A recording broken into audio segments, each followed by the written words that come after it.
Welcome my YouTube family. আশা করি আপনারা সবাই ভালো আছেন আর আমিও ভালো আছি।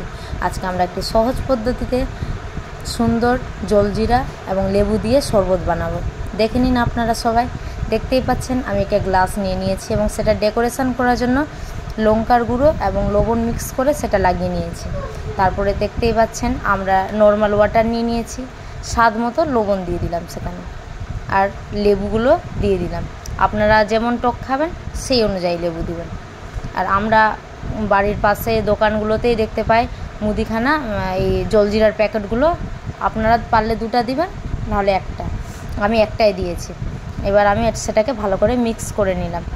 আপনারা চাইলে বরফ দিতে পারেন, আর না হলে না দিলেও চলবে, কারণ অনেকে ঠান্ডা পছন্দ করে না। আমি এখানে বরফটা দিয়েছি, আর সেটাকে ভালো করে একবার মিক্স করে দিব।